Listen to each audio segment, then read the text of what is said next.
चंदन बनो मैं पानी बनूं, तुम चंदन बनो मैं पानी बनूं। ओ मस्तक पर मिलेंगे ओ मोहना, मस्तक पर मिलेंगे ओ मोहना, मस्तक पर मिलेंगे ओ मोहना। लेकिन तेरे संग में रहेंगे वो तेरे संग में रहेंगे ओ मोहना। श्री वृंदावन बिहारी लाल की।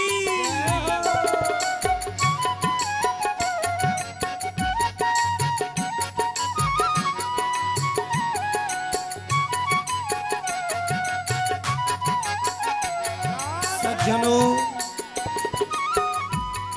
भक्त और भगवान का मिलन अनेक प्रकार से होता है। कोई यदि देख ले तो वो मिलन मिलन नहीं होता। प्रेम कभी प्रकट नहीं किया जाता, और यदि प्रेम प्रकट हो जाए तो वो प्रेम प्रेम नहीं रहता। आजकल के व्यक्तियों ने तो प्रेम को भी दूषित कर दिया है। भगवान से प्रार्थना करो, हे नाथ आप बनो पुष्प और मैं बनूं धागा, और जब उस पुष्प के अंदर धागा जाएगा इसका मतलब भगवान के अंदर हमारी स्थिति हो जाएगी। और ये मिलन कब होगा? माला में। तो बड़े भाव से गाइएगा।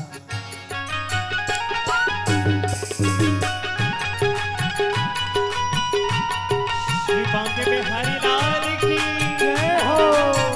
सारी सेवा करते हुए जाइए।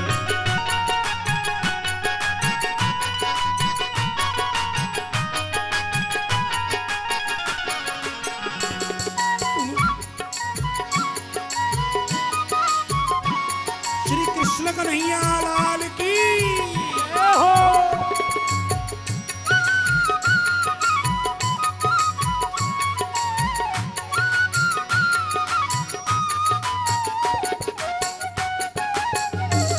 थाली पाड़ो।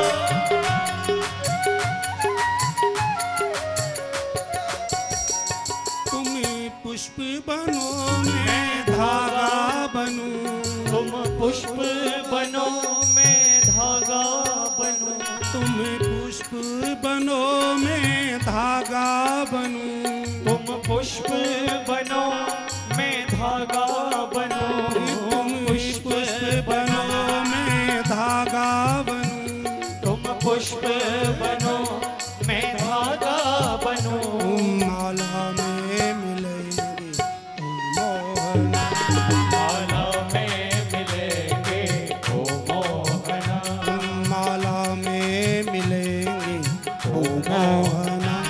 माला में मिलेंगे लेकिन ओ मोहना, वो तेरे संग में रहेंगे ओ मोहना। तेरे संग में रहेंगे ओ मोहना। ओ मोहना मन मोहना, ओ मोहना मन मोहना, ओ मोहना मन मोहना। ओ मोहना मन मोहना। तेरे संग में रहेंगे तेरे संग में रहेंगे ओ मोहना। कृष्ण कन्हैया लाल की जय हो।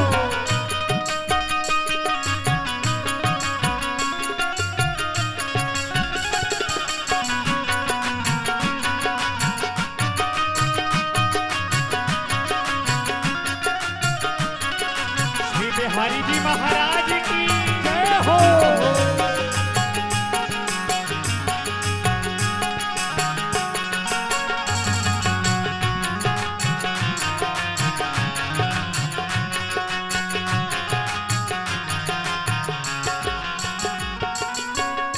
तुम दीपक बनो मैं बाती बनूं, तुम दीपक बनो मैं बाती बनूं, तुम दीपक बनो मैं बाती बनूं। तुम दीपक बनो मैं बाती बनूं।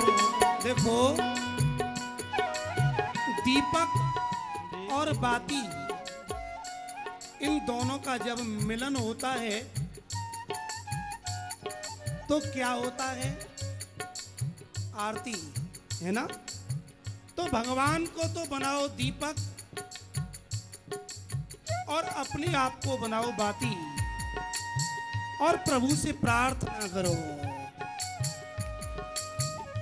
तुम दीपक बनो मैं बाती बनूं। तुम दीपक बनो मैं बाती बनूं। तुम दीपक बनो मैं बाती बनूं। तुम दीपक बनो मैं बाती बनूं। तुम दीपक बनो मैं बाती बनूं। तुम दीपक बनो मैं बाती बनूं। आरती में मिलेंगे आरती में मिलेंगे ओ मोहना। आरती में मिलेंगे ओ मोहना। आरती में मिलेंगे लेकिन ओ मोहना। वो तेरे संग में रहेंगे, तेरे संग में रहेंगे ओ मोहना। कृष्ण कन्हैया लाल की।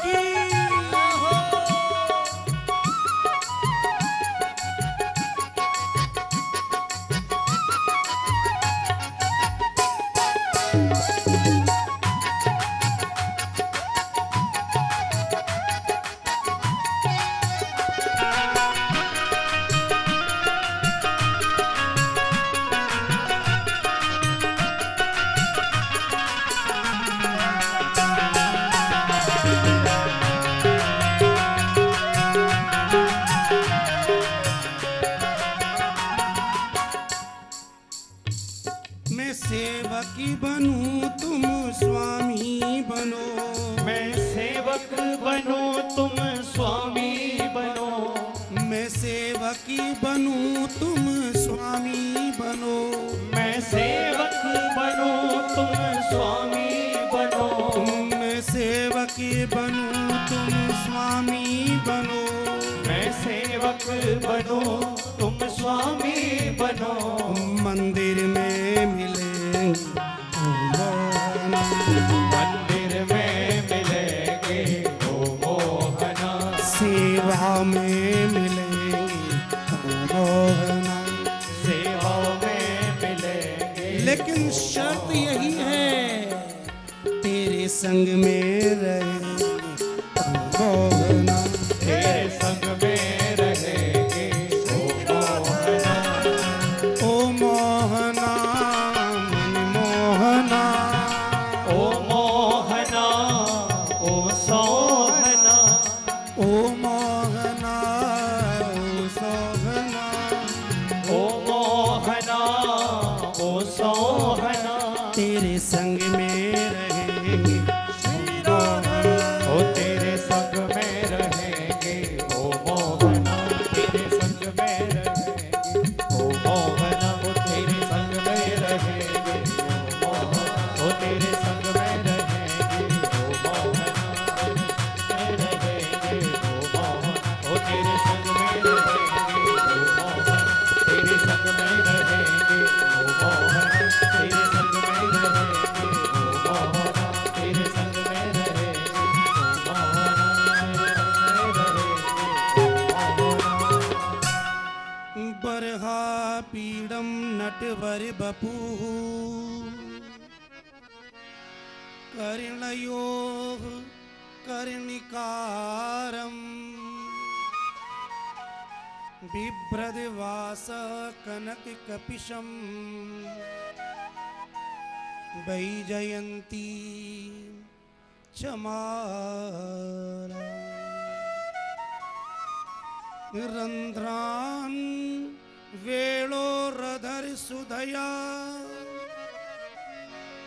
पूरयन् गोपवृन्दै।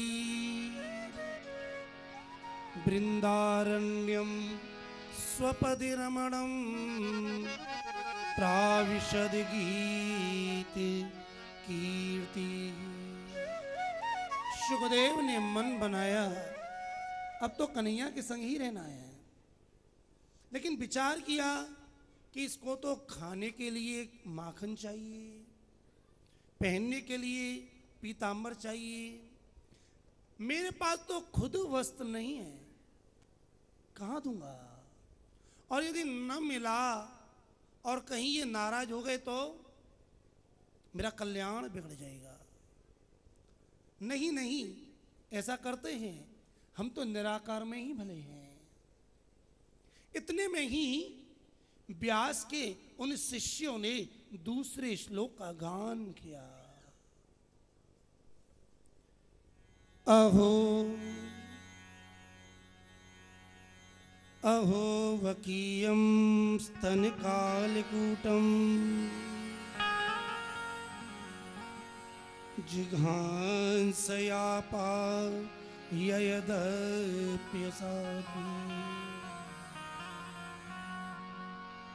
लेभे गतिं धात्र्युचितां ततोऽन्यम् कम्बा दयालुं शरणं ब्रजेम। अयं बकी, बकासुर की बहन पूतना, जो जिघांसया मारने की इच्छा से अपने स्तनों पर जहर लगा करके आई, मारना चाहा, लेकिन कन्हैया ने उस बाल हत्यारी को मारने के लिए आई हुई पूतना को भी नरक नहीं भेजा। कहां भेजा? लेभे गतिम धात्र्युचितां ततोऽन्यं कम्बा दयालुं शरणं ब्रजे। तो जो जहर लगाकर के मारने की इच्छा से आने वाली पूतना को भी अपनी मां यशोदा के समान गति दे सकता है, भला उससे ज्यादा दयालु और कौन होगा? रंचक जैसी सेवा को फल मानत मेरू समान। रंचक, बहुत थोड़ी भी सेवा यदि भगवान की भावना से की जाए तो भक्त कहते हैं उस थोड़ी सी सेवा को भगवान सुमेरु पर्वत के समान मानते हैं। ऐसे दयालु हैं, जैसे ही सुना सब छोड़ा, दौड़ करके गए। श्री सुखदेव जी महाराज व्यास के पास जाते हैं। इधर सूत जी महाराज ने प्रश्न किया है, महाराज तत्व क्या है? तो सुखदेव को नमन वंदन करने के बाद श्री सूत जी महाराज इस भारत भूमि के देवता नर और नारायण को नमस्कार करते हैं। नारायणं नमस्कृत्य नरं चैव नरोत्तमं देवीं सरस्वतीं व्यासं ततो जय मुदीरये। श्रीमद् भागवत में भगवान के अनेक अवतारों का वर्णन है और भगवान जिस रूप में भी पधारे हैं, आने के बाद अपने स्वरूप को छिपाया भी है। लेकिन नर और नारायण का स्वरूप लेने के बाद भगवान कभी गए हों, ऐसा पूरी भागवत में कहीं वर्णन नहीं आता। ये नर और नारायण भारत भूमि की रक्षा के लिए आज भी विद्यमान हैं। भगवान नर और नारायण को नमस्कार किया। भगवती बुद्धि की अधिष्ठात्री देवी सरस्वती को नमस्कार किया है और पुराणों के गुरु पुराण वेत्ता श्री व्यास जी महाराज को नमस्कार किया है। श्री सूत जी महाराज कहते हैं, हे शौनक आदि ऋषियों, आपने प्रश्न बहुत ही उत्तम किया है। मुनयः साधु पृष्टोऽहम् भवद्भिः लोकमङ्गलम् यत्कृतः कृष्ण सम्प्रश्नो येनात्मासु प्रसीदति।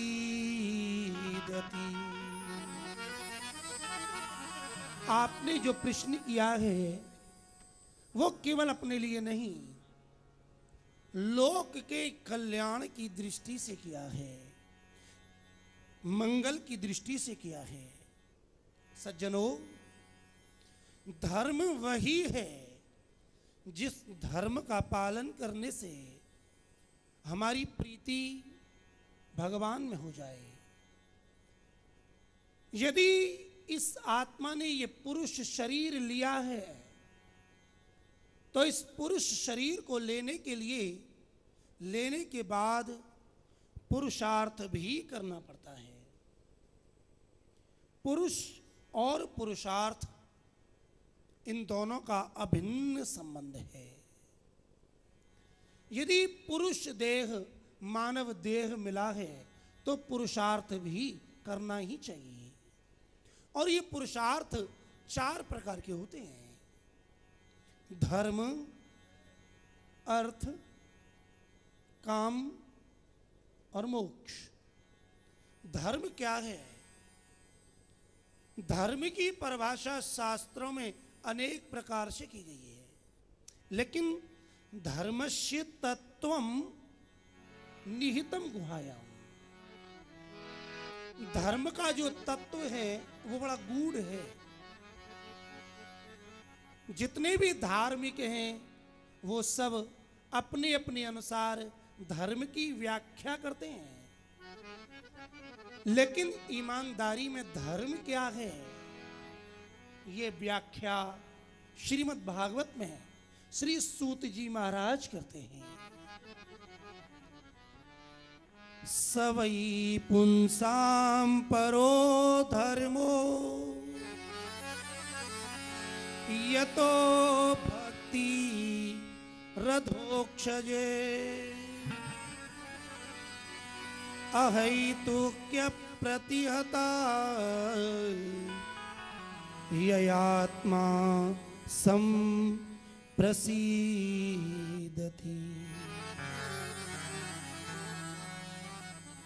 धर्म वही है जिसका पालन करने से हमारी रति मति प्रीति श्री कृष्ण में हो जाए। हम धर्म का पालन तो बहुत करें, लेकिन भगवान में कोई प्रेम ही ना हो तो वो धर्म किस काम का? धर्म का फल है भगवान श्री कृष्ण में प्रेम हो जाना। यदि श्री कृष्ण में प्रेम हो गया तो सारा धर्म सफल। और यदि बहुत कुछ करने के बाद भी हमारा भगवान के प्रति प्रेम नहीं हुआ तो उस धर्म से क्या लाभ? प्रेम को प्राप्त कराने वाला ये श्रीमद् भागवत ग्रंथ है। शौनक आदि 88,000 ऋषि श्री सूत जी महाराज से प्रश्न करते हैं, महाराज इस भागवत का निर्माण किस युग में हुआ? कस्मिन् युगे प्रवृत्तियं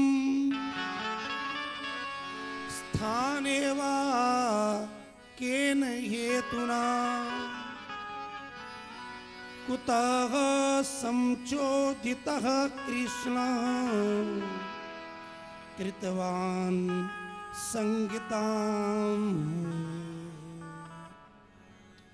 कस्मिन् युगे प्रवृत्तेयम् when where why किस युग में इसका निर्माण हुआ है, इसके निर्माण के पीछे क्या कारण है, इसका निर्माण क्यों हुआ, ये 4 प्रश्न शौनक आदि ऋषियों ने श्री सूत जी महाराज से किए हैं। किसकी प्रेरणा से इस भागवत का निर्माण हुआ? उत्तर दिया, द्वापर युग के अंत में कलयुग आने वाला था, तब सरस्वती नदी के तट पर श्री व्यास महर्षि अपने आश्रम में बैठे हुए हैं और उन्हें चिंता होती है। चिंता कैसी? लोक कल्याण की। सज्जनों, ये चिंता बड़ी खतरनाक होती है। चिता चिंता समाख्याता बिंदु मात्र विभेदतः सजीवो दहती चिंता निर्जीवो दहती चिता। चिता और चिंता में कोई ज्यादा अंतर नहीं होता। चिता पर यदि अंग की बिंदु लगा दी जाए तो वो चिंता हो जाती है, और चिंता में से यदि बिंदु हटा दी जाए तो चिता बन जाती है। लेकिन विचार किया जाए कि चिता खतरनाक है या चिंता, तो बताया चिता तो केवल एक बार जलाती है, और वो भी तब जब ये जीव आत्मा इस शरीर में से निकल जाता है। लेकिन चिंता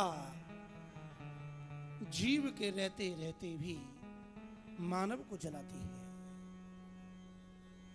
देखो, आज भी विज्ञान में सभी रोगों का उपाय है, लेकिन चिंता से मुक्ति का, चिंता मीन्स टेंशन, अब इस टेंशन के लिए कोई गोली नहीं बनी। ज्यादा टेंशन हो जाती है तो डिप्रेशन हो जाता है, और जब डिप्रेशन में चले जाते हैं तो डॉक्टर नींद की गोली देते हैं, सो जाओ सो जाओ, 1 दिन 2 दिन, कितने दिन। लेकिन सोने के बाद भी चिंता वहीं बनी रहती है। इस चिंता की मुक्ति का उपाय संसार में नहीं, संतों के पास है।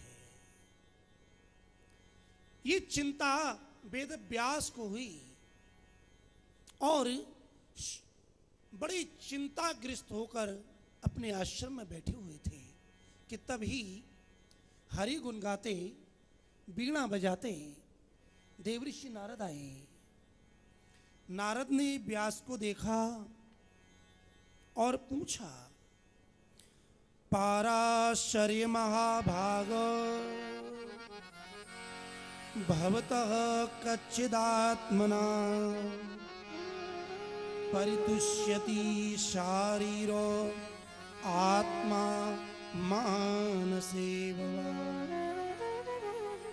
जिज्ञासितं सुसंपन्नम् अपि ते महदद्भुतं कृतवान् भारतं यस्त्वं सर्वार्थ परिव्रंगितम्।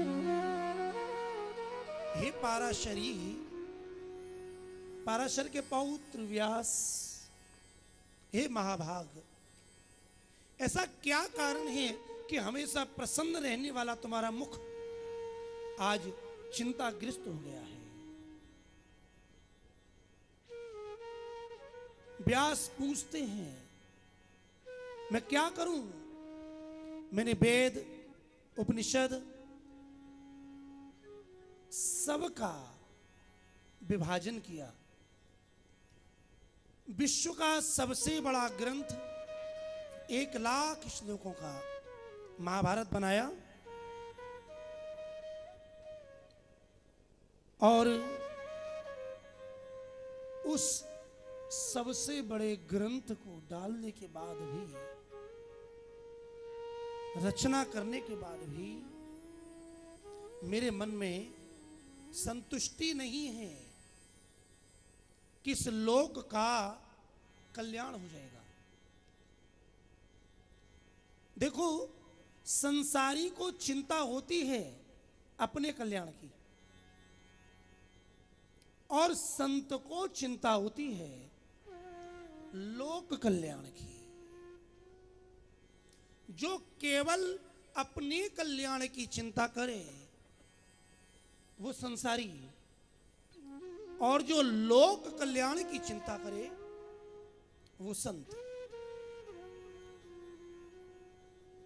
व्यास की सारी बात सुनी, तब नारद जी ने कहा, व्यास, तुमने सब कुछ किया, लेकिन तुमने भगवान के निर्मल यशों का गान नहीं किया।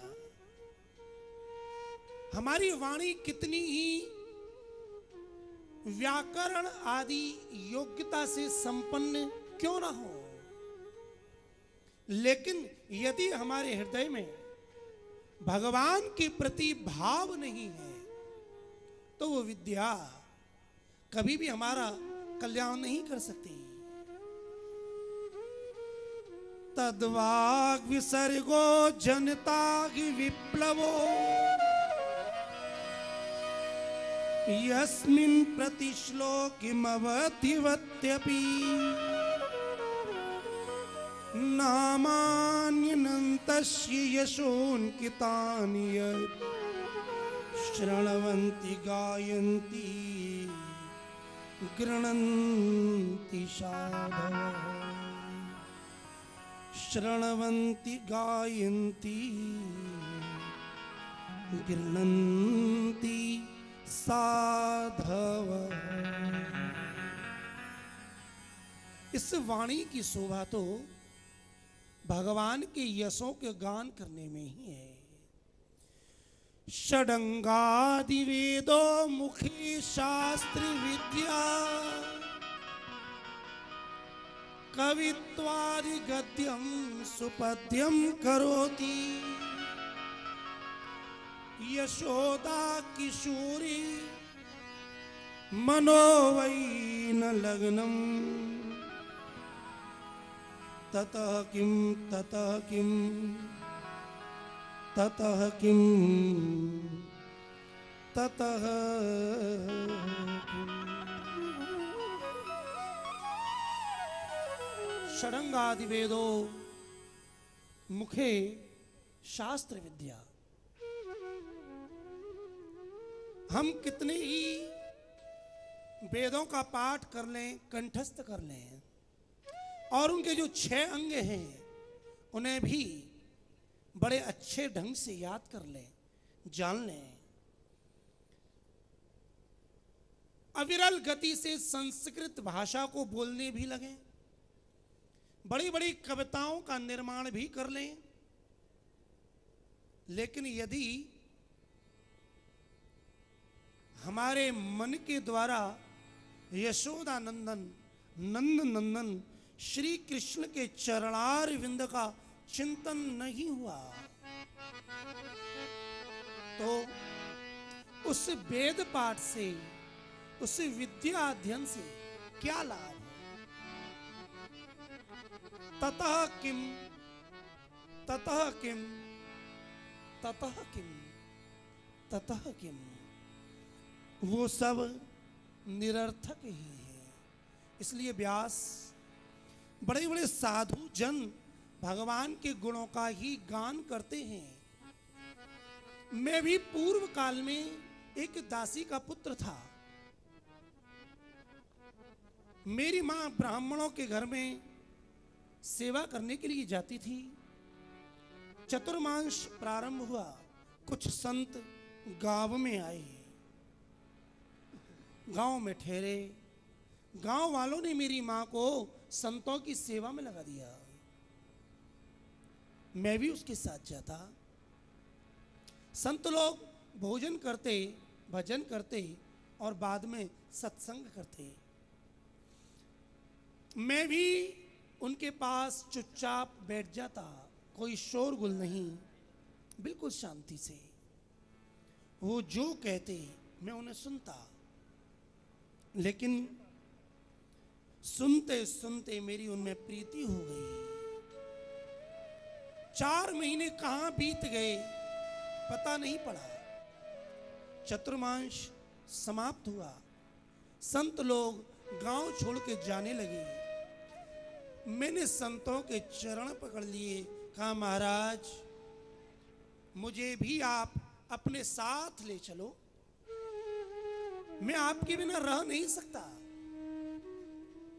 नारद कहते हैं व्यास मेरी आसक्ति संतों में ऐसी हो गई कि संतों के बिना रहना मुझे अच्छा नहीं लग रहा था। तब संतों ने समझाया बेटा तेरी मां अकेली है,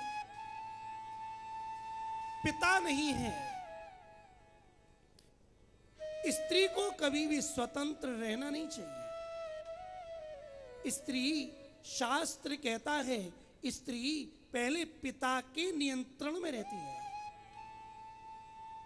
जब उसका विवाह हो जाता है तब पति के नियंत्रण में रहती है, और जब पति नहीं रहता तो पुत्र के नियंत्रण में रहती है। और जिसके पिता, पति और पुत्र कोई ना हो तो वो समाज के नियंत्रण में रहती है, ऐसा नीति का मानना है। बेटा अभी तुम्हारी मां है, तुम उसकी सेवा करो। मैंने कहा गुरुदेव मैं आपकी सेवा के बिना रह नहीं सकता। तब संतों ने मुझे समझाया और मुझे वासुदेव गायत्री का उपदेश किया। श्रीमद् भागवत के 5वें अध्याय के 37वें श्लोक में वासुदेव गायत्री का वर्णन किया गया है।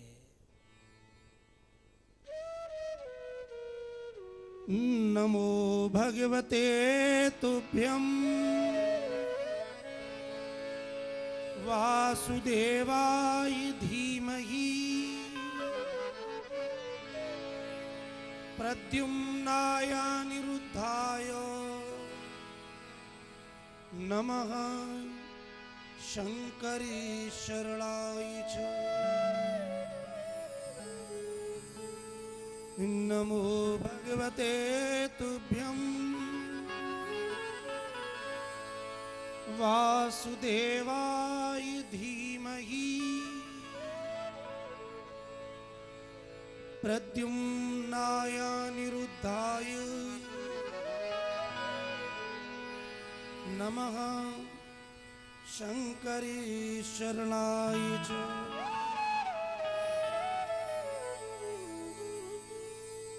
नारद जी कहते हैं संत तो चले गए, लेकिन जाने के बाद मुझे जीने का सहारा दे गए। मैं इस वासुदेव गायत्री का निरंतर जप करने लगा। समय बीता, मेरी मां गाय दोहने के लिए गई, सर्प ने दंश किया, मां मर गई। मैंने सोचा मेरी जिम्मेदारी पूर्ण हुई। संसार को छोड़कर मैं उत्तर दिशा की ओर गया।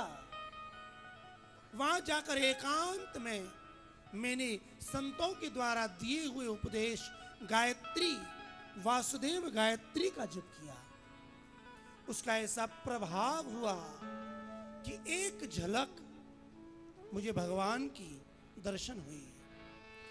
जैसे आकाश मंडल में बिजली चमकती है, उसी प्रकार मुझे भगवान की एक झलक दिखी, लेकिन छिप गई। जैसे ही छिपे मैं व्याकुल हो गया, चिल्लाने लगा, आकाशवाणी हुई, बेटा इस शरीर से तुझे इतना ही दर्शन हो सकता है, लेकिन चिंता न कर, तुझे आगे भगवान का दर्शन होगा। मैं समय व्यतीत करने लगा, मृत्यु काल आया, प्रलय हुई और पुनः रचना हुई। आदि नारायण भगवान की नाभि से कमल, कमल से ब्रह्मा और ब्रह्मा की गोद से मेरा जन्म हुआ और मेरा नाम नारद रख दिया गया। देवताओं ने मुझे ये वीणा दी, जिस वीणा पर मैं सदैव भगवान के गुणों का गान किया करता हूं। सज्जनों, ये शरीर ही वीणा है। वीणा को देखोगे तो दो तंबूरे उसमें रहेंगे। हमारे आपके शरीर में भी दो तंबूरे हैं, एक मस्तक का और देह का, और उस वीणा में तार हैं जिनसे वो बंधा हुआ है। हमारे इस शरीर रूपी वीणा में भी तार हैं, और वो तार हैं श्वासों के तार। नारद जी कहते हैं, मैं इस वीणा पर, इसके तारों पर भगवान नारायण के गुणों का गान किया करता हूं। अब जहां इच्छा होती है जाता हूं। मेरी गति सर्वत्र है, कहीं रुकता नहीं। ऐसा क्यों? ऐसा इसलिए कि मैंने संतों का साथ किया, संतों की सेवा की, संतों ने उपदेश किया, उनके उपदेश को मैंने माना, उस पर चला और मुझे नारद देह प्राप्त हुआ और मेरी वाणी पर सदैव नारायण का नाम रहता है। सबका फल है भगवान का नाम, भगवान का रूप, भगवान की लीला। आइए दो पल हम भी अपने जीवन को सार्थक करें नारायण नाम का गान करते हुए। नारायण नारायण नारायण नारायण नारायण नारायण। हो नारायण नारायण नारायण नारायण नारायण नारायण नारायण नारायण नारायण नारायण नारायण नारायण नारायण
कथा मंडप में किसी भी बहाने से पधारे हैं, वो सभी अपनी वाणी को कृतार्थ करें और अपने मुख से भगवान का नाम बोलें। ये मानव शरीर की सफलता भगवान के नाम से ही है। सभी बोलें, बड़े भाव से बोलें।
देवा नारायणांगजा, नारायण परा लोका, नारायण परामखा। नारायण नारायण नारायण नारायण नारायण नारायण। नारायण परो योगो, नारायण परं तपो, नारायण परम ज्ञानम,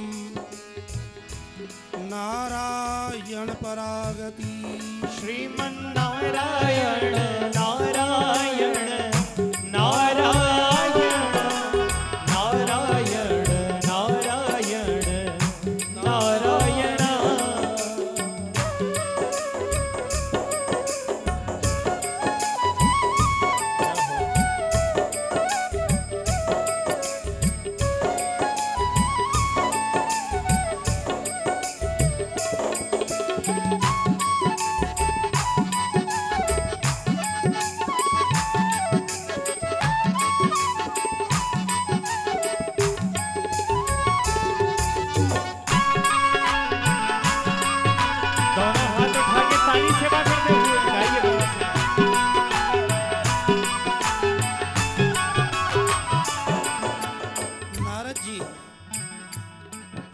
शिक्षा देते हैं, अपनी वाणी पर सदैव भगवान के नाम का जप करो,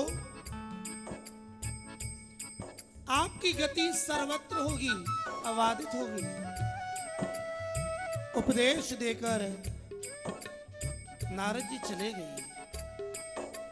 सरस्वती नदी के तट पर व्यास ने आसन लगाया, समाधि लगी और समाधि में 3 तत्वों का दर्शन किया।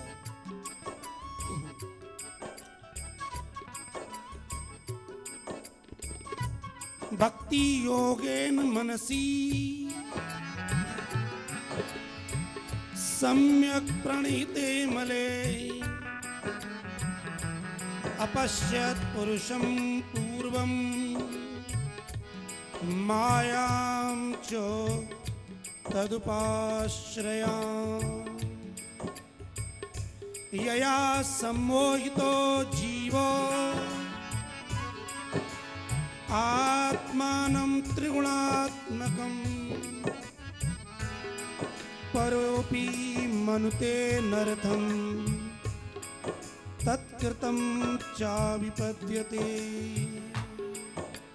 नारायण नारायण नारायण नारायण नारायण नारायण नारायण नारायण नारायण नारायण नारायण लगाई और समाधि में अपश्यत पुरुषम पूर्वम, सबसे पहले ब्रह्म का दर्शन किया, मायाम च, और उसके बाद माया का दर्शन किया। ये माया कैसी है? जो जीव को मोहित कर लेती है।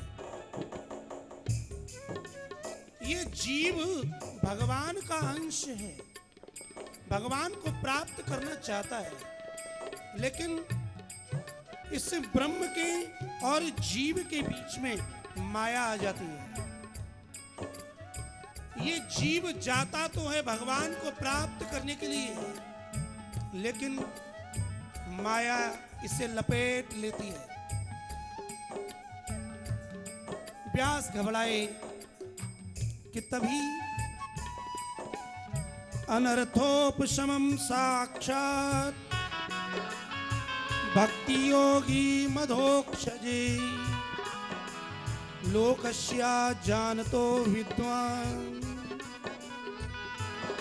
चक्रे शाश्वती संगीता। तभी जीव के पीछे व्यास ने भक्ति महारानी को देखा। माया भी स्त्री है और भक्ति भी स्त्री है। ये जीव पुरुष है, ये माया जीव को मोहित कर लेती है। स्त्री पुरुष को मोहित करती है, लेकिन स्त्री को मोहित नहीं कर सकती।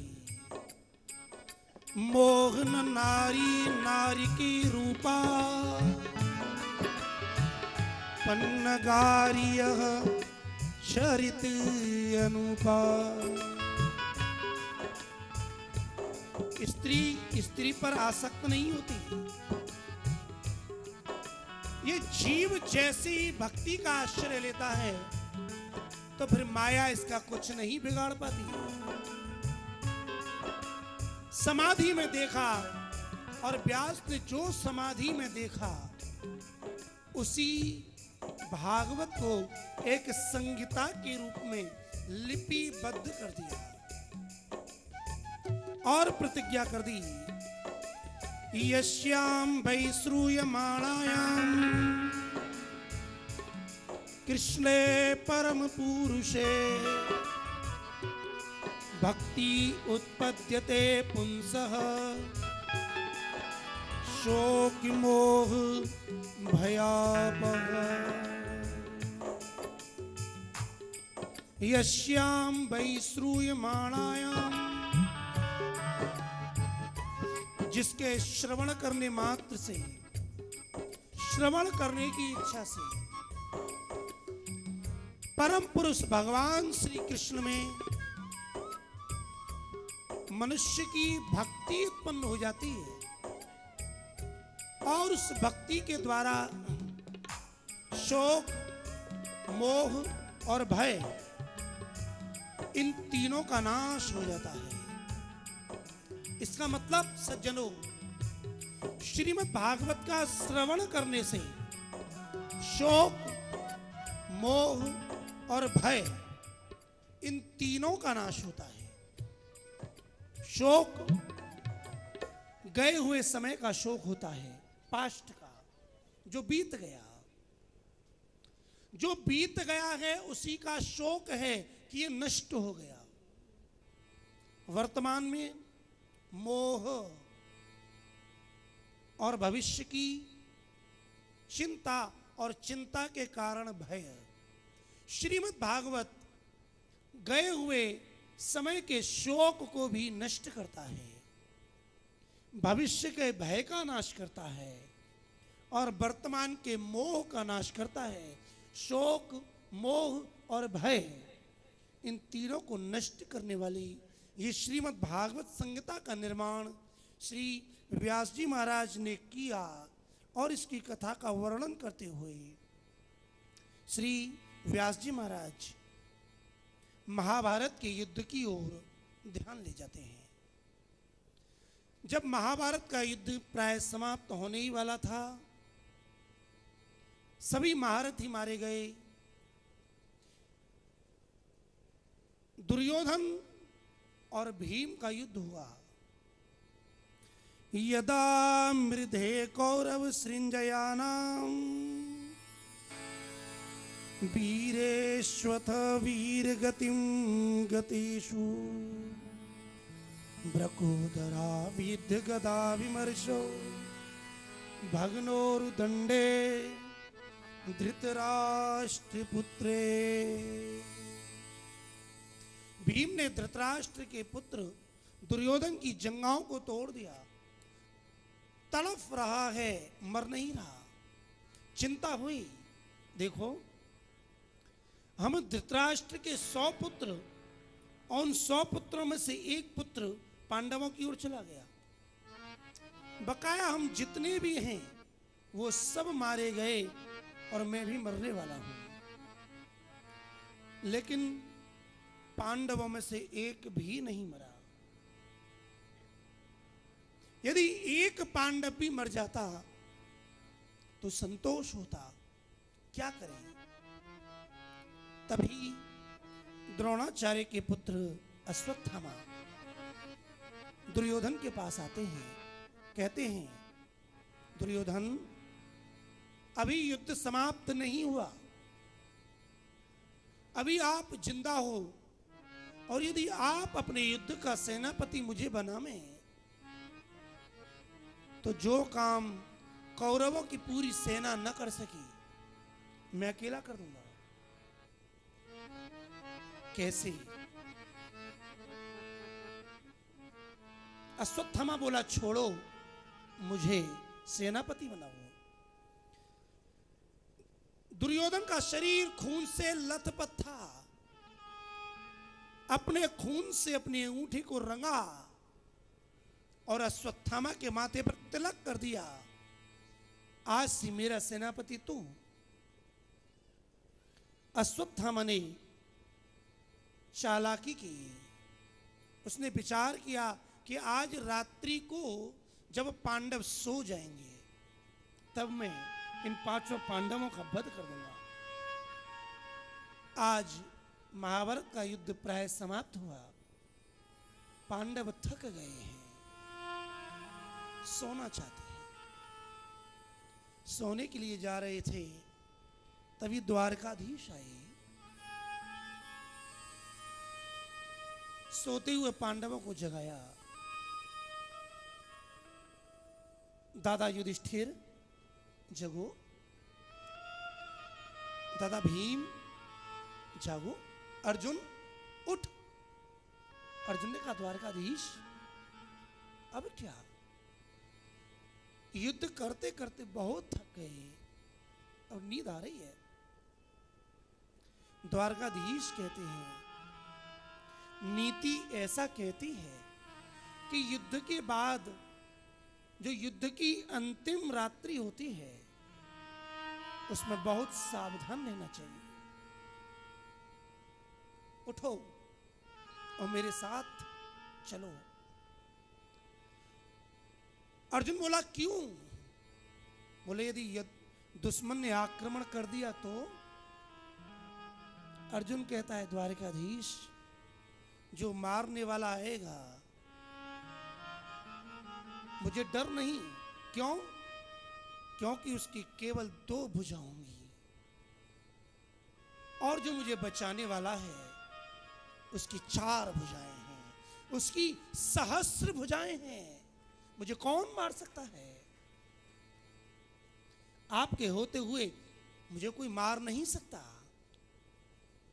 गीता के अंतिम उपदेश के बाद संजय ने भी यही कहा, यत्र योगेश्वर कृष्णो यत्र पार्थो धनुर्धर तत्र श्रीर विजयो भूतिर ध्रुवा नीतिर्मतिर्मम। गीता का प्रारंभ धर्म शब्द से होता है और गीता का अंत मम शब्द से होता है। धर्म क्षेत्रे कुरुक्षेत्रे समवेत्ता युयुत्सवः मामकाः पांडवाश्चैव किम कुर्वत संजय। गीता का प्रारंभ धर्म से होता है और अंत ध्रुवा नीतिर मतिर मम, मम शब्द से होता है। इसका अभिप्राय मम माने मेरा, धर्म ही मेरा है। जो धर्म के मार्ग पर चलता है भगवान उसकी रक्षा करते हैं। अर्जुन ने कहा चिंता नहीं, करिष्ये वचनम तव, तुम जो कहो मैं तो वही करूंगा। तो अर्जुन बोले जल्दी उठो। कृष्ण ने कहा अर्जुन से, अर्जुन उठा, पांडव उठे, चल दिए। अंधेरी अमावस्या की भयंकर काली रात्रि थी। वहीं पर द्रौपदी के 5 बालक सो रहे थे जो अभी युवान नहीं हो पाए। अंधेरे में अश्वत्थामा हाथ में खड़ग लेकर प्रतिशोध की ज्वाला से जलता हुआ दौड़ता हुआ आया। अंधेरे में कुछ दिखा नहीं। जहां ये 5 द्रौपदी के पुत्र सो रहे थे, एक एक करके उन 5 के मस्तक काट दिए और उन 5 द्रौपदी पुत्रों के मस्तक को एक साथ लेकर बड़ी प्रसन्नता के साथ दौड़ता हुआ दुर्योधन के पास गया। बोला दुर्योधन, दुर्योधन देख, काम तेरी पूरी सेना न कर सकी। पितामह भीष्म, गुरु द्रोणाचार्य, कर्ण, शकुनी, बड़े बड़े वीर ना कर सके, वो काम मुझ अकेले ने कर दिया। ले, आज पांडवों के 5 मस्तक मेरे पास है। दुर्योधन बड़ा खुशी हुआ। अच्छा, तो सबसे पहले मुझे उस भीम का मस्तक दो जिसने मेरे जंघाओं को तोड़कर मुझे मृत्यु के समीप पहुंचा दिया है। देखूं उसकी खोपड़ी कैसी है। अश्वत्थामा ने दूसरा मस्तक उठाया, दे दिया। दुर्योधन ने अपने हाथ में जैसे ही उस खोपड़ी को, उस मस्तक को पकड़ा और दबाया, झट से वो खोपड़ी फूट गई। पहचान गया ये मस्तक उस परम वीर भीम का हो नहीं सकता। दूसरा मस्तक मांगा, तीसरा मांगा, चौथा, 5वां, 5 मस्तक फूट गए। दुर्योधन पहचान गया और अश्वत्थामा से बोला, अरे अश्वत्थामा, ये पांडवों के मस्तक नहीं, ये तो पांडवों के जो 5 पुत्र हैं, द्रौपदी के बालक, उन बालकों के मस्तक हैं। अरे तूने तो हमारे कुल का ही नाश कर दिया।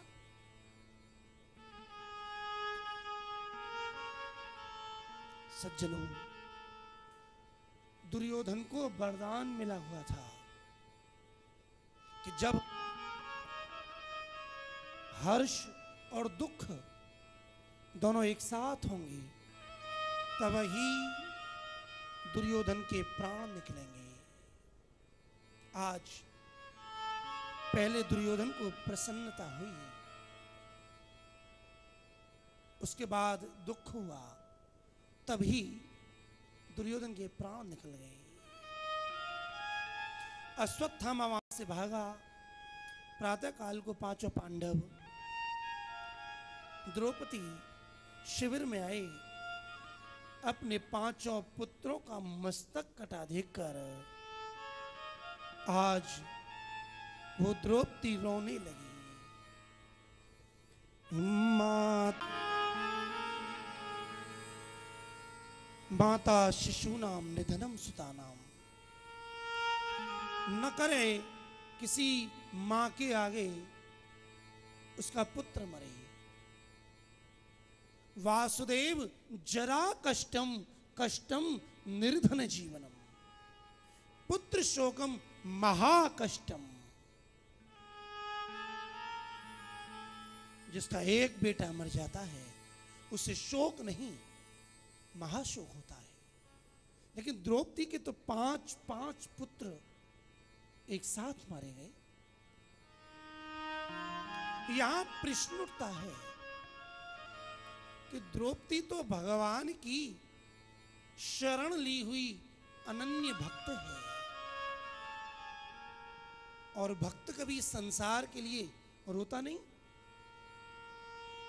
यदि द्रौपदी भक्त है तो क्यों रोई, और यदि भक्त नहीं है तो उसका नाम इतने आदर से क्यों लिया जाता है? इसका समाधान आचार्य वल्लभ करते हैं। द्रौपदी भगवान की अनन्य भक्त है, इसमें कोई शक नहीं। द्रौपदी इसलिए नहीं रोई कि उसके 5 बेटे मर गए। द्रौपदी जानती है जिसका जन्म है उसकी मृत्यु भी है। जातस्य ही ध्रुवो मृत्यु ध्रुवम जन्म मृतस्य च। द्रौपदी इसलिए रोई कि इन्होंने मानव शरीर लिया, मेरी कोख से जन्म लिया, और मानव शरीर लेने के बाद ये भगवान की भक्ति नहीं कर पाए। इनका जीवन जन्म लेते और मृत्यु के साथ बिगड़ गया। जन्म तो लिया लेकिन वो जन्म सफल नहीं हुआ। इस जन्म की सफलता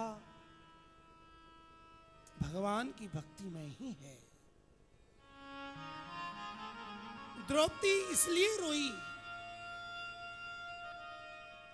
यदि ये शूरवीर होकर युद्ध में मरते तो इनकी गति हो जाती, लेकिन ये युद्ध करते हुए नहीं, सोते हुए मरी। द्रौपदी इसलिए रोई कि इनकी मृत्यु ब्राह्मण के हाथ से हुई है, और जो ब्राह्मण के हाथ से वध होता है उसका कल्याण बिगड़ जाता है। द्रौपदी रोई अर्जुन श्री कृष्ण के साथ रथ में सवार होकर जाते हैं और अश्वत्थामा को पकड़ के लाते हैं। जैसे कोई पशु को रस्सी में बांध के लाता है, ठीक उसी प्रकार आज अर्जुन ने अश्वत्थामा को रस्सी से बांध कर लाए हैं। लाकर के द्रौपदी के आगे खड़ा कर दिया।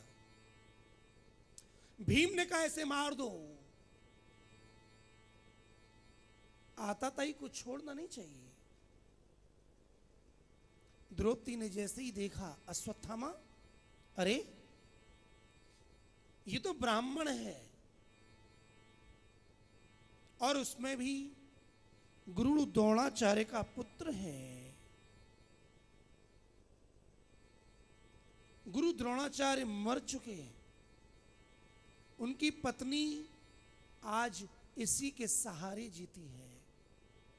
यदि ये भी मर गए तो उनका पालन पोषण कौन करेगा? ऐसी विषम परिस्थिति में भी वो द्रौपदी कहती है मुच्यताम मुच्यताम एष, अरे इसे छोड़ दो, छोड़ दो। क्यों? ब्राह्मणो नितराम गुरु हो। ब्राह्मण मानव मात्र का गुरु होता है। अब अर्जुन दुविधा में फंस गए। भीम कहते हैं मारो, द्रौपदी कहती है छोड़ो। सज्जनों, ये कथा इसलिए कही जा रही है कि जो श्रीमद् भागवत के उत्तम श्रोता राजा परीक्षित हैं, उनका परिवार कितना भक्त था।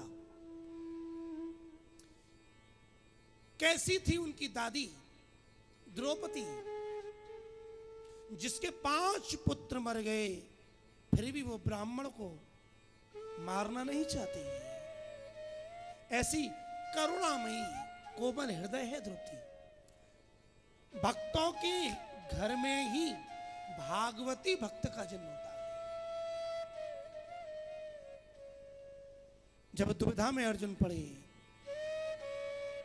तब श्री कृष्ण की ओर देखा और आज श्री कृष्ण बोले,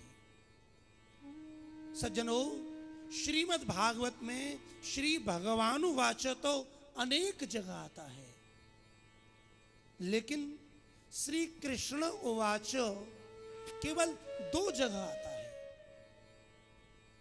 आज श्री कृष्ण बोले, ब्रह्म बंधुर्न हन्तव्यो आततायी बधारणा मयैवो भयमां नातं परिपायनुशासनम्।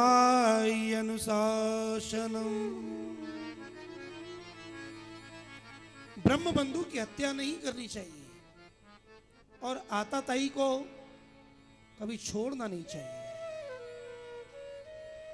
इसका मतलब सज्जनों, धर्मशास्त्र में कहीं भी ब्राह्मण के लिए प्राण दंड देने का विधान नहीं है।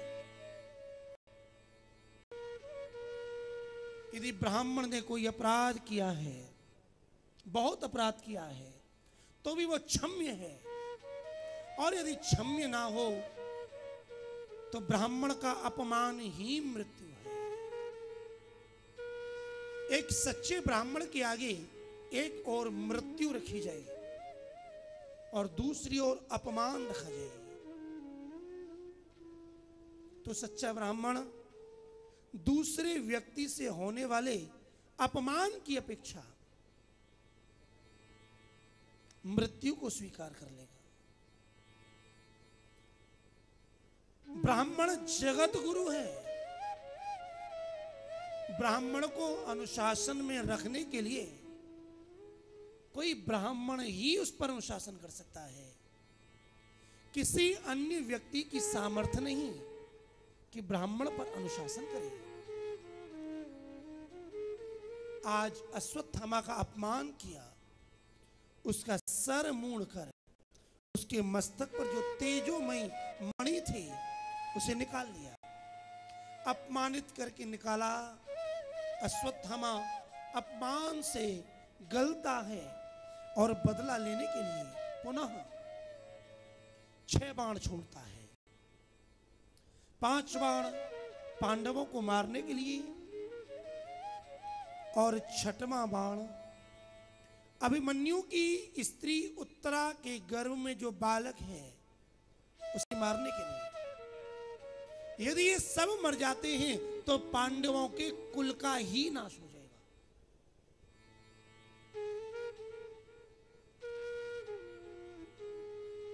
जब ये अग्निबाण, ये अस्त्र छोड़े गए तो उत्तरा का गर्भ जलने लगा और वो उत्तरा दौड़ती दौड़ती श्री कृष्ण की शरण में आई। पाहि पाहि महायोगी देव देव जगतपति नान्यं त्वदभयं पश्ये यत्र मृत्यु परस्परम्। पाहि मां, पाहि मां, आप मेरी रक्षा करो। ये है उत्तरा, जिसके गर्भ से परीक्षित ने जन्म लिया। जब उत्तरा का गर्भ जल रहा था तो वो अपने ससुर भीष्म, युधिष्ठिर, भीम, अर्जुन, नकुल, सहदेव इनके पास नहीं गई। उसने शरणागति ली श्री कृष्ण की। सज्जनों, ये कथा ये बता रही है कि परीक्षित का जन्म यूं ही नहीं हुआ। परीक्षित के पूर्वज कैसे थे। अभी द्रौपदी का चरित्र सुना, अब उत्तरा का चरित्र देखिए। उत्तरा किसी और की शरणागति न लेकर श्री कृष्ण की शरणागति लेती है और कहती है, प्रभु मैं भले मर जाऊं लेकिन मेरी गर्भ में जो आपका बालक है वो ना मरे। क्यों? क्योंकि यदि ये मर गया तो पांडवों के वंश का नाश हो जाएगा और आपकी प्रतिज्ञा है, न मे भक्त प्रणश्यति, मेरे भक्त का और मेरे भक्त के कुल का किसी भी काल में नाश नहीं हो सकता। इसलिए हे नाथ, आज आप मेरे गर्भ की रक्षा करो। बस फिर क्या था।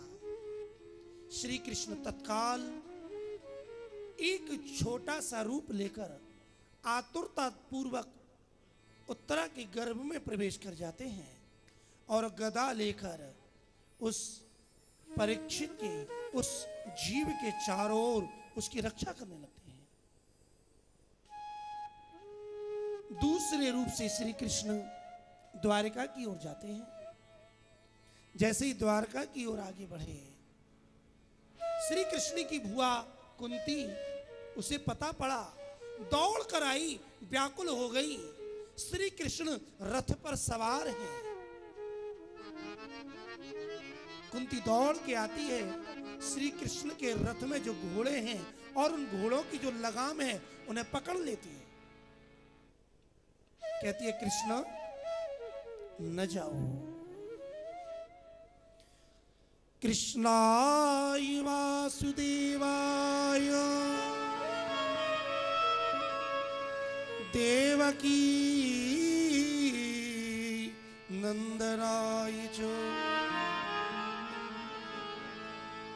नंद गोपी कुमाराय गोविंदाय नमो नमः। श्री कृष्ण के लिए मेरा नमस्कार है। वसुदेव के पुत्र वासुदेव के लिए मेरा नमस्कार है। देवकी नंदन के लिए मेरा नमस्कार है। नंद नंदन के लिए मेरा नमस्कार है। हे कृष्ण, मुझ पर दया करो। कन्हैया बोले, बुआ क्या बात है, अब तो हमें जाने दो। अब तो सारे कौरव मारे गए, पांडवों को राज्य मिल गया, अब क्या है, अब और क्या चाहिए? कुछ रह गया हो तो मांग लो। सज्जनों, जो वरदान श्री कृष्ण की भुआ कुंती ने मांगा, ऐसा वरदान इतिहास में किसी और दूसरे ने मांगा नहीं। हमें तो नहीं मिला, आपको मिला हो तो बताइएगा। आज कुंती श्री कृष्ण से विपत्ति मांगती है। विपदः सन्तु न शश्वत् तत्र तत्र जगद्गुरो भवतो दर्शनं यत्स्यात् अपुनरे भव दर्शनम्। कन्हैया, यदि मुझे देना ही चाहता है, हे जगत गुरु, तो निरंतर मुझे विपत्ति दे। बोले भुआ, क्या बुढ़ापे में बुद्धि मारी गई है? साठी बुद्धि नाठी। अरे मेरे पास आकर आदमी धन मांगता है, संपत्ति मांगता है, सुख संपत्ति घर आवे, कष्ट मिटे तन का, और तू कह रही है विपदा संतुन सस्वत। निरंतर विपत्ति कैसे? बोले द्वारकाधीश, मेरे जीवन का प्रमाण है। मेरे जीवन में जब जब सुख आया तुम मुझे छोड़ के चले गई, और जब जब दुख आया तो तुम सबको छोड़कर मेरे पास आ गए। अब बताओ, तेरा दर्शन अच्छा है कि ये संसार की संपत्ति अच्छी है? सज्जनों, संसार की संपत्ति संपत्ति नहीं है। संसार की विपत्ति भी विपत्ति नहीं है।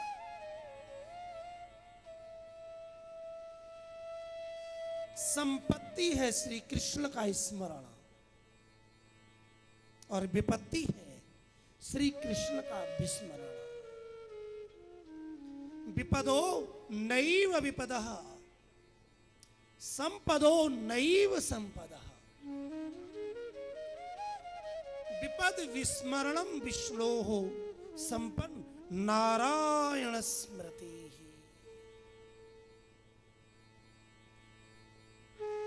ये संसार की संपत्ति किस काम की? आखिर तक यहीं रह जाएगी। ये संसार का दुख किस काम का? आया है चला जाएगा। श्री हनुमान जी महाराज कहते हैं कि संसार की संपत्ति संपत्ति नहीं है, संसार का दुख दुख नहीं है।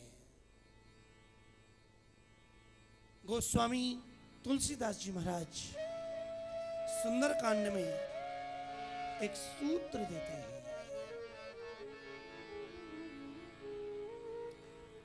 कह हनुमंति विपति प्रभु सोई,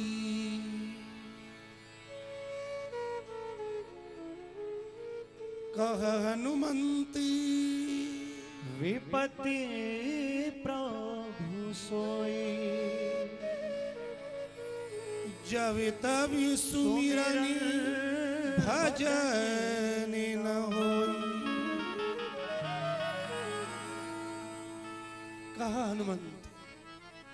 जब हनुमान जी लौट के आए तो श्री राम ने उसके मस्तक पर हाथ रखा। कहा हनुमंत, बड़ी विपत्ति आई, समुद्र लागना पड़ा, सुरसा के मुंह में जाना पड़ा, राक्षसों ने बांध लिया, पूंछ में आग लगी।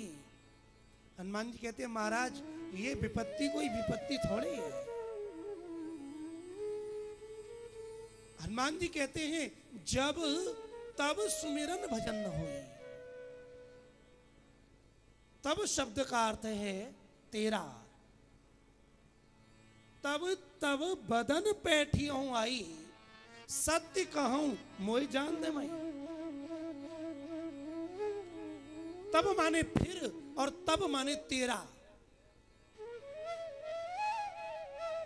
तो यहां जब तब सुमिरन भजन न हुई।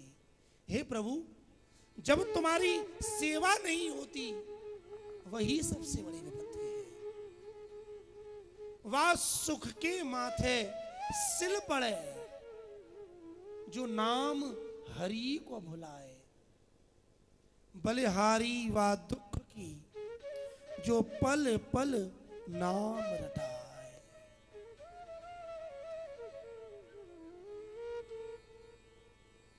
कुंती कहती है कन्हैया, यदि कृपा करनी है तो ऐसी कर कि मेरी आसक्ति जो वृष्णि वंश और पांडु वंश में लगी हुई है उसे काट दे। बस तेरे चरणों में भी अखंड प्रीति जुड़ जाएगी। श्री कृष्ण को रोका, श्री कृष्ण रुके। क्यों रुके? एक भक्त श्री कृष्ण की आज भी प्रतीक्षा कर रहा है। महाभारत के युद्ध से पूर्व विषाद हुआ है अर्जुन को, और उस विषाद का निवारण किया है श्री कृष्ण ने। लेकिन महाभारत के युद्ध के बाद विषाद हुआ है धर्मराज युधिष्ठिर को, और उसके विषाद को, दुख को दूर करने के लिए श्री कृष्ण आगे नहीं आते। उस विषाद को दूर कराने के लिए आज पांडवों को अपने साथ लेकर कुरुक्षेत्र की उस पावन भूमि में, जहां पितामह भीष्म बाणों की सैया पर पड़े हुए हैं, लेके जाते हैं। पांचों पांडव श्री कृष्ण भीष्म की ओर जाते हैं। ये सूचना बड़े बड़े ऋषि मुनि महात्माओं को पड़ी, सब दौड़ करके उस कुरुक्षेत्र में आ गए, क्योंकि जानते हैं भीष्म बड़े ज्ञानी हैं, भगवान के भक्त हैं। आज ऐसा उपदेश देंगे जिसको श्रवण करने से मानव का कल्याण हो जाएगा। पांचों पांडव श्री कृष्ण के साथ पितामह भीष्म के पास गए। आज पितामह भीष्म ने राजधर्म, दान धर्म आदि सभी धर्मों की व्याख्या की है, उपदेश दिया है। उस उपदेश से युधिष्ठिर के मन में जो विषाद था, दुख था, वो नष्ट हो गया। अब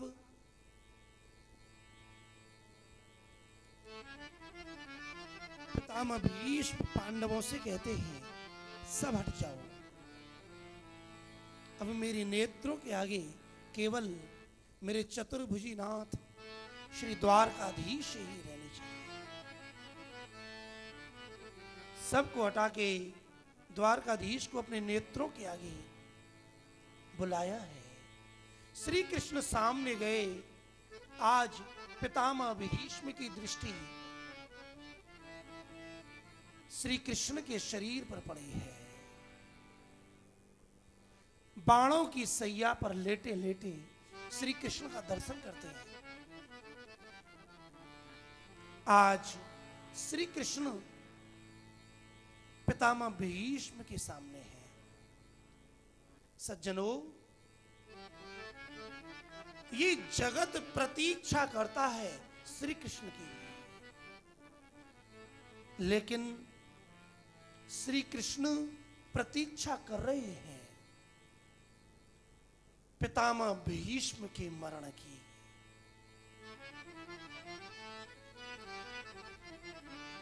सदैव देवो भगवान प्रतीक्षताम् कलेवरं यावदिदं हिनोम्यहम्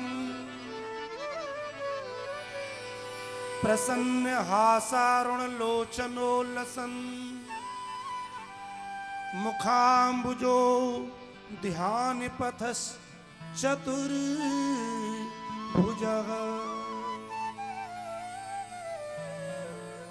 आज श्री कृष्ण का ध्यान पथ भीष्म करते हैं और कृष्ण से कहते हैं, हे देवादिदेव, अभी तक मैंने तुम्हारी प्रतीक्षा की, लेकिन अब तुम मेरी प्रतीक्षा करो। वो पावन उत्तरायण काल आ गया है, मैं अपने प्राणों को त्यागूं, तब तक तुम मेरे सामने रहो। भगवान श्री कृष्ण के चतुर्भुजी रूप का भीष्म दर्शन करते हैं और सुंदर 11 श्लोकों में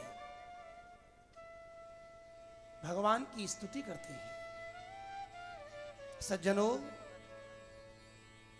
श्रीमद् भागवत के प्रथम स्कंद में मुख्य रूप से 4 स्तुति हैं। अर्जुन की स्तुति जिस समय अश्वत्थामा को पकड़ने के लिए गए और अश्वत्थामा ने ब्रह्मास्त्र चलाया, तो ब्रह्मास्त्र से बचने के लिए अर्जुन ने 4 श्लोकों में स्तुति की है। कुंती की स्तुति 26 श्लोकों में और पितामह भीष्म की स्तुति श्रीमद् भागवत के प्रथम स्कंद के 9वें अध्याय में 11 श्लोकों में, जिनमें से पहला और अंतिम श्लोक प्रपत्ति का है और बीच के 9 श्लोक नवधा भक्ति के हैं। आज पितामह भीष्म श्री कृष्ण की स्तुति करते हुए कहते हैं, हे कृष्ण, संत बड़े रूपक के द्वारा इस कथा को समझाते हैं। भीष्म कहते हैं, कन्हैया, मैं तो शरीर छोड़ रहा हूं, मेरी एक बेटी है। आप कहोगे भीष्म तो बाल ब्रह्मचारी थे, फिर बेटी कहां से आई? भीष्म कहते हैं, हाँ, मेरी एक बेटी है, मैंने उसे बड़े लाड़ प्यार से पाला है, बड़ी शुद्ध है, बड़ी पवित्र है, और आज उस पुत्री को, उस बेटी को मैं तुम्हें देना चाहता हूं। कौन है ये बेटी?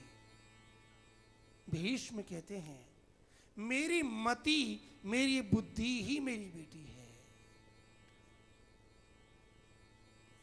जिसमें किसी भी प्रकार की कोई तृष्णा नहीं है।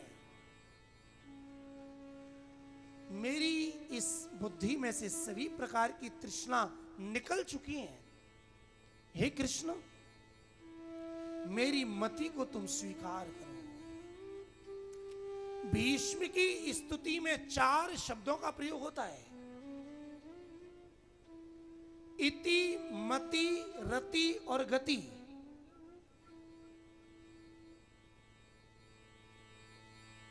भीष्म की स्तुति इति शब्द से प्रारंभ होती है।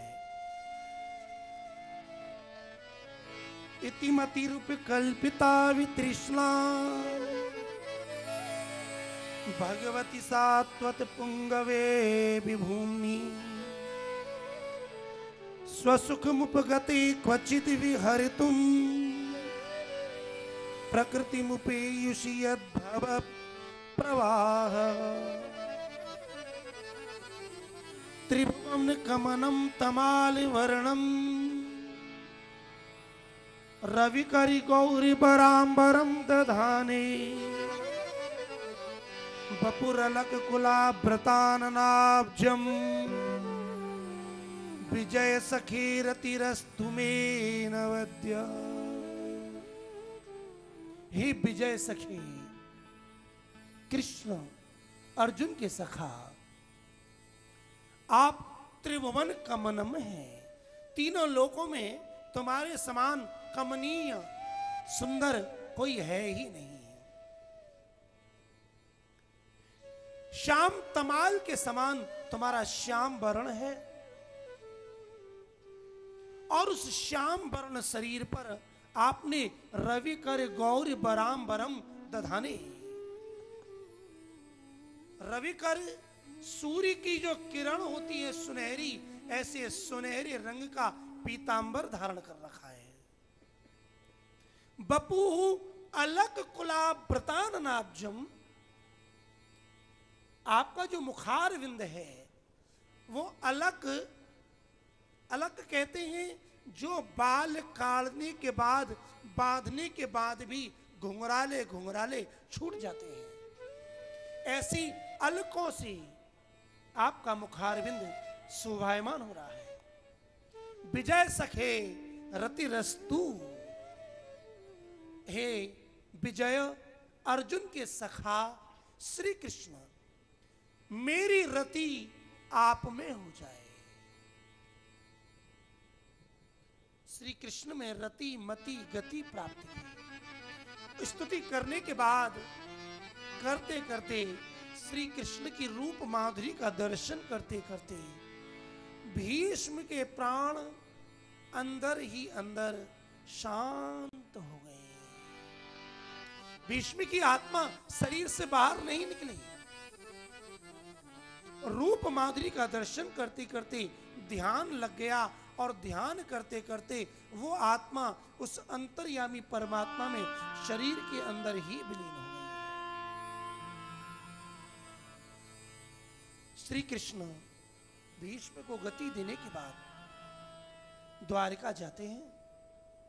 कुछ समय बाद पुनः हस्तिनापुर में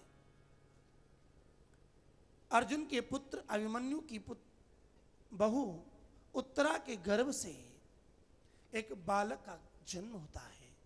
ये उत्तरा इतिहास में एकमात्र ऐसी औरत है जिसके गर्भ में भगवान और भक्त दोनों एक साथ हुए हैं।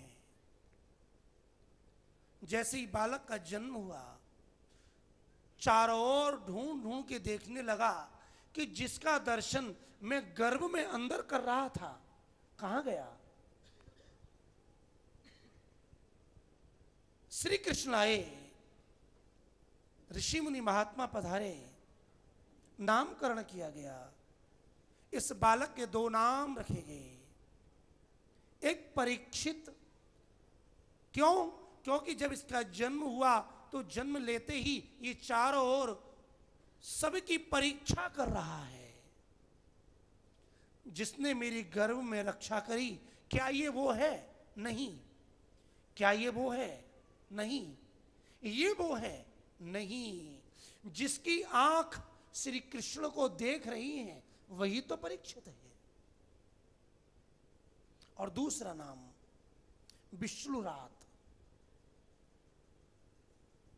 जिस श्री कृष्ण के द्वारा जिसकी रक्षा की गई ऐसा जीव, इसका नाम विष्णुरात है। इसके गुणों का बहुत वर्णन किया गया। ये कैसा होगा, इसका जीवन कैसा होगा बताया गया। श्री कृष्ण स्वयं पधारे, श्री कृष्ण का इसने दर्शन किया। श्री कृष्ण लौट के जाते हैं। पांडवों में से अर्जुन और सात्यकी श्री कृष्ण के साथ द्वारका गए। द्वारका में जाकर श्री कृष्ण ने अपनी लीला को पूरा किया है। श्री कृष्ण स्वधाम गमन करते हैं। वज्रनाभ रानी और पटरानियों को लेकर अर्जुन जी हस्तिनापुर के लिए लौटते हैं। हस्तिनापुर में धर्मराज युधिष्ठिर के मन में अनेक प्रकार की अपशगुन पैदा होते हैं। चिंता करते हैं। तभी सामने से अर्जुन आए। अर्जुन का सारा तेज निकल गया। अर्जुन को देखकर युधिष्ठिर पूछते हैं, अर्जुन क्या बात है? तुम तो ऐसे अपना सर झुका के खड़े हो मानो तुम्हें किसी ने ठग लिया हो। अर्जुन कहता है, धर्मराज मुझे ठगा है उस छलिया ने, उस कृष्ण ने, जिसके बल पर मैंने महाभारत का युद्ध जीता, जिसके बल पर मैंने बड़े बड़े अस्त्र शस्त्र पाए। लेकिन जब वो यहां से अपना स्वरूप छिपा के गया, मानो मेरी सारी शक्ति ही चली गई।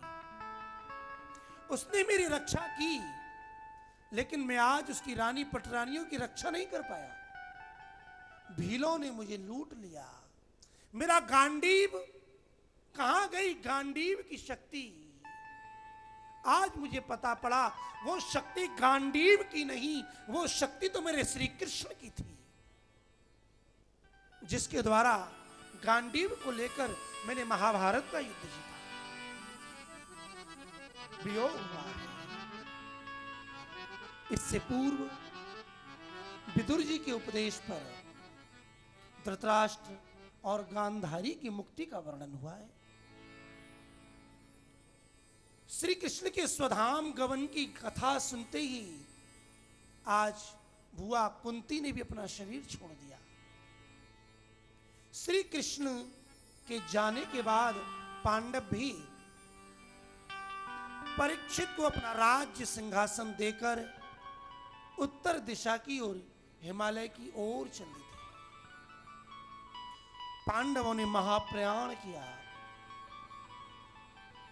परीक्षित सम्राट हुआ, चक्रवर्ती सम्राट होकर 3 अश्वमेध राजसूय यज्ञ किए। परीक्षित ऐसा भगवान का भक्त था, अपने रथ पर बैठ करके जाता और कहीं मान लो श्री कृष्ण की चर्चा चल रही होती, रथ से कूद पड़ता, केवल कृष्ण का नाम सुन के। कहता, तुमने कृष्ण को देखा है? बताओ। मेरे दादा श्री कृष्ण के बड़े भक्त थे। श्री कृष्ण की कृपा से ही उन्होंने महाभारत के युद्ध को जीता। जहां भी कृष्ण की चर्चा चल रही होती, राजा बैठ जाता। परीक्षित का बाल्यकाल से, गर्भ से ही श्री कृष्ण में अति प्रेम था। एक दिन दिग्विजय करने के लिए परीक्षित निकले। बड़ा आश्चर्य देखा, 3 पैर टूटा हुआ एक बैल और एक बड़ी दीनहीन गाय आपस में बतरा रहे हैं। उन्हें देखकर राजा परीक्षित उनके पास गया, उनसे पूछा, आप कौन हैं? आपको ये दुख किसने दिया? बड़ा मार्मिक प्रसंग है महाराज, धर्म और पृथ्वी का संवाद। धर्म और पृथ्वी से जब पूछा गया तो उत्तर में कहा, कोई कहता है कि आदमी को दुख उसका भाग्य देता है, कोई कहता है ग्रह देते हैं, कोई कहता है कर्म देते हैं। ये तो आप ही जानो कि मेरे दुख का कारण क्या। परीक्षित जान गया, ये गाय कोई सामान्य गाय नहीं, ये पृथ्वी ही गाय है, और ये बैल कोई सामान्य बैल नहीं, ये धर्म ही बैल के रूप में आज प्रकट हुआ है, जिसके 4 पैरों में से 3 पैर चले गए। धर्म के 4 पैर हैं, सत्य, शौच, दया, दाम। आज 4 में से 3 पैर टूट गई, केवल एक सत्य रह गया है। परीक्षित ने देखा, एक शूद्र धर्म और पृथ्वी को कष्ट दे रहा है। तुरंत मारने के लिए उद्यत हुआ। जैसे ही मारने के लिए परीक्षित आगे बढ़ा, वह शूद्र उनके चरणों में गिर गया। कहा, महाराज मेरे अपराध को क्षमा करें, लेकिन क्या करूं, अब मेरा समय है, मैं कली युग हूं, समय के अनुसार अब ये युग मेरा प्रारंभ होता है। परीक्षित कहता है, कलियुग मेरे राज्य से बाहर चला जा, मेरी शरण में आया है, इसलिए मैं तुझे मारना नहीं चाहता। क्यों? क्योंकि तुम अधर्म बंधु, तुम अधर्म के बंधु हो। जहां कलयुग है वहां उसका मित्र अधर्म भी रहता है, और मेरे राज्य में अधर्म रहे यह स्वीकार नहीं। कलयुग बार बार प्रार्थना करता है, महाराज ये समय मेरा है, मैं आपके राज्य को छोड़ के जाऊं तो कहां जाऊं, दूर दूर तक आपका ही राज्य है, कोई आप स्थान दो। बहुत याचना की तो 4 स्थान आज राजा परीक्षित ने कलयुग के रहने के लिए दिए हैं। द्यूतम पानम स्त्रिय सूना, जहां अधर्म है तुम वहां रहो। अधर्म कहां है? द्यूत मतलब जुआ में। जुआ में कलयुग का निवास है। पानम, इस मदिरा में कलयुग का निवास है। किसी के यदि जीवन को बिगाड़ना हो तो ये 3 चीजें हैं, शराब, कबाब और शबाब। आदमी सीधे सीधे कबाब पर नहीं जाता, शबाब पर नहीं जाता। यदि किसी की बुद्धि बिगाड़नी है तो पहले उसे शराब दो। ये मदिरा हमारी बुद्धि में कलयुग का संचार करती है। हो सके तो मदिरा पान से बचना चाहिए, जुआ से बचना चाहिए। वैश्यागमन में कलयुग का निवास है। और हिंसा, किसी दूसरे की हिंसा करना, अपने पेट भरने के लिए किसी की हिंसा करना, ये मांसाहार हिंसा से ही होता है। हो सके तो अपने आप को शाकाहारी बनाओ,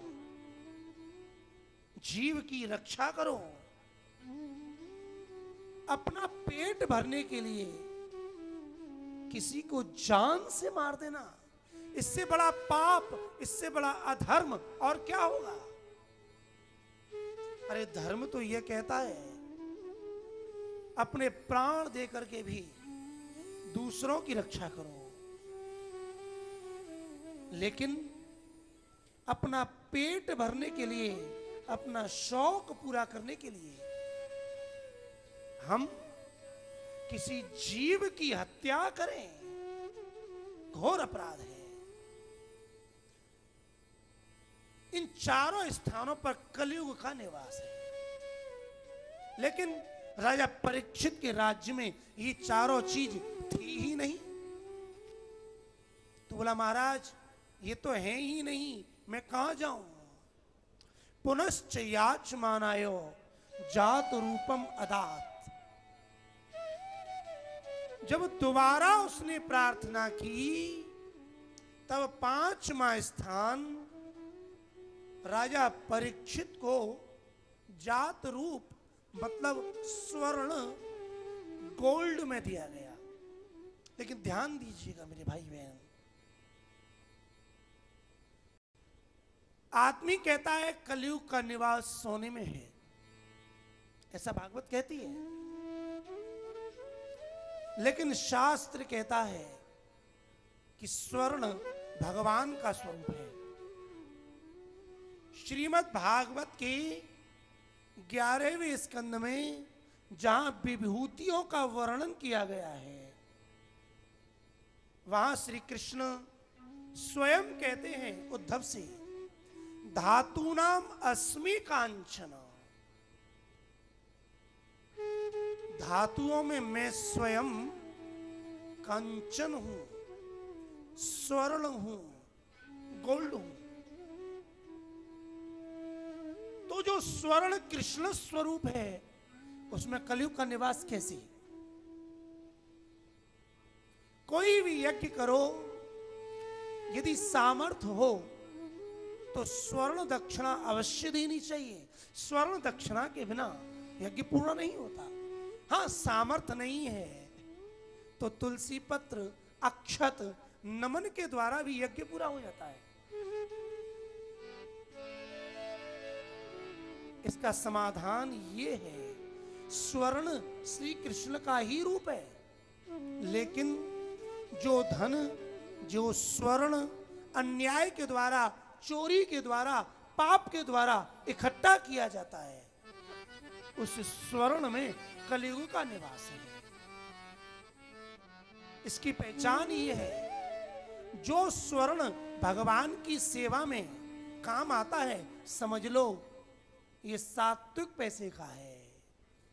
और जिस स्वर्ण के लिए क्लेश होता है, विवाद होता है, लड़ाई होती है, समझ लो इस स्वर्ण में कलयुग का निवास है। 5 स्थान कलयुग के दिए, एक दिन राजा परीक्षित शिकार खेलने गया, भूख प्यास से व्याकुल हो समीक ऋषि के आश्रम में गया। समीक ऋषि तपस्या में थे। एक मरा हुआ सर्प गले में डाला, समीक ऋषि नहीं उठे। बालक श्रृंगी को पता पड़ा, शाप दिया, आज के 7वें दिन तक्षक से तेरी मृत्यु होगी। लौट के आश्रम में आया, पिता को जीवित देखा। पिता ने भगवान से याचना की, बालक ने दोष किया है। परीक्षित को सूचना मिली, आज के 7वें दिन तेरी मृत्यु है। राजा बड़ा प्रसन्न हुआ। नायम शापः अयम तु भगवत अनुग्रह। ये शाप नहीं, ये भगवान का अनुग्रह है। तुरंत राजपाट छोड़ गंगा के किनारे श्री कृष्ण को प्राप्त करने के लिए, जीवन मुक्ति के लिए चल दिया। जाकर के गंगा किनारे बैठा, बैठ करके उसने प्रश्न किया, ऐसा कोई है जो मेरे प्रश्नों का जवाब दे। बड़े बड़े ऋषि मुनि महात्मा पहुंचे, किसी ने आसन स्वीकार नहीं किया कि तभी एक बड़ा आश्चर्य हुआ। तत्रा भवत भगवान व्यास पुत्रो यत्रिच्छया गामटि मानो नपेक्ष अलक्ष्य लिंगो निजलाभ तुष्टो वृतश्च बालै रवधूत वेशः। तत्रा भवत, वही देखते ही देखते भगवान सुखदेव उस भूमि में से जाने कहां से प्रकट हो गए। सभी ने जय घोष किया है, बोलिए सुखदेव भगवान की जय। श्री सुखदेव जी महाराज की जय। आए और आकर सीधे उस राजा के दिए हुए आसन पर बैठ गए। राजा ने नमन किया, वंदन किया। इसके आगे की चर्चा हम और आप कल करेंगे। क्यों? क्योंकि आज का समय यहाँ विराम लेता है। कुछ पल हरि नाम संकीर्तन आरती।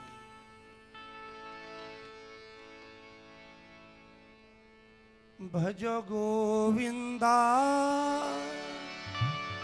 गोपाला मुरली मनोहर नंदलाला। भजो गोविंदा गोपाला मेरो मुरली मनोहर नंदलाला। गोविंदा गोपाला मुरली मनोहर नंदलाला। भजो गोविंदा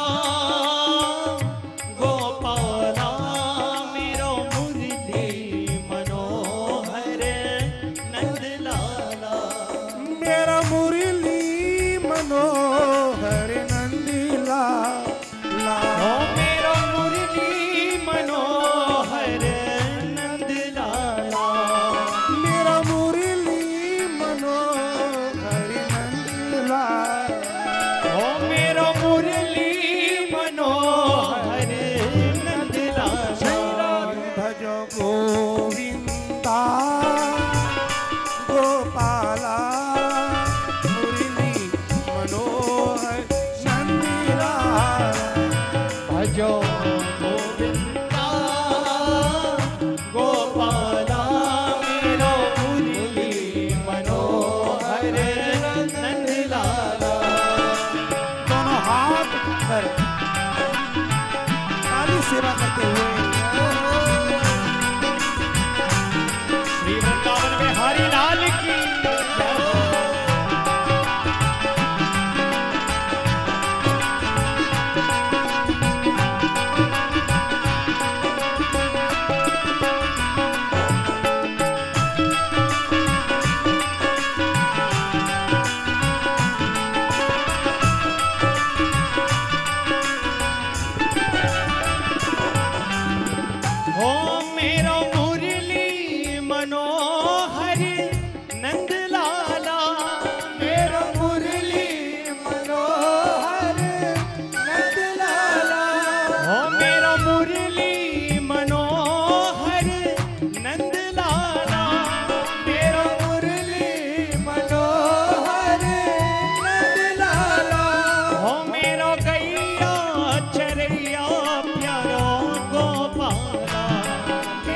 चरैया चरैया प्यारा गोपाला भजो गोविंदा गोपाला श्री राधा मुरली मनोहर नंदलाला भजो गोविंदा गोपाला मुरली मनोहर नंदलाला गोविंदा मेरा गोपाला गोपाला गोविंदा ओ मेरा गोविंदा मेरा गोपाला ओ मेरा गोपाला मेरा गोविंदा ओ मेरा गोपाला मेरा गोपाला ओ मेरा गोपाला मेरा गोविंदा मेरा गोविंदा मेरा गोपाला मेरा गोपाला मेरा गोविंदा मेरा गोपाला मेरा गोपाला मेरा गोपाला मेरा गोविंदा मेरा गोपाला मेरा गोपाला मेरा गोविंदा मेरा गोविंदा मेरा गोपाला मेरा गोपाला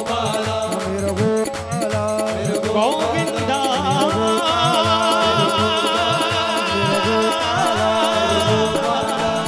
गोविंदा भजो गोविंदा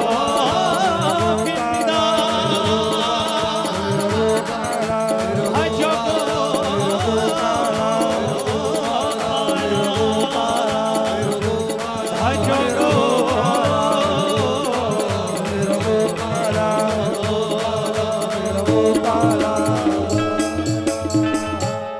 राधा मेरी स्वामिनी मैं राधा को दास जन्म जन्म मोहि दीजियो श्री वृंदावन बास वृंदावन सोवन नहीं नंदगाम सो गाँव बंसी भट सो भट नहीं श्री कृष्ण नाम सोना मोरी मुकुट कटिका छिनी कर मुरली उर्माल एहि बान की मोमन बसो सदा बिहारी लाल हरे कृष्ण कृष्ण कृष्ण हरे हरे हरे राम राम राम हरे हरे। यहीं पर यह कथा विराम ले। इससे पूर्व एक सूचना, आज कथा को चतुर्थ स्कंद तक कम से कम जाना था। श्री भागवत भगवान की है आरती, प्राणियों को पाप से है तारती। श्री भागवत भगवान की है आरती, पापियों को पाप से है तारती। श्री भागवत भगवान की है आरती, प्राणियों को पाप से है तारती। भागवत भगवान की है आरती, प्राणियों को पाप से है तारती। ये अमर ग्रंथि ये मुक्ति पंथी ये पंचम वेद निराला, नव ज्योति जगाने वाला। ये अमर ग्रंथ ये मुक्ति पंथ ये पंचम वेद निराला, नव ज्योति जगाने वाला। हरि नाम यही हरि ध्यान यही, हरि नाम यही हरि ध्यान यही, प्रभु नाम यही प्रभु ध्यान यही। प्रभु नाम यही हरि नाम यही, जग के मंगल की है आरती, पापियों को पाप से है तारती। भागवत भगवान की है आरती, पापियों को पाप से है तारती। ये शांति गीत पावन पुनीत पापों को मिटाने वाला, हरि दर्श कराने वाला। यह शांति गीत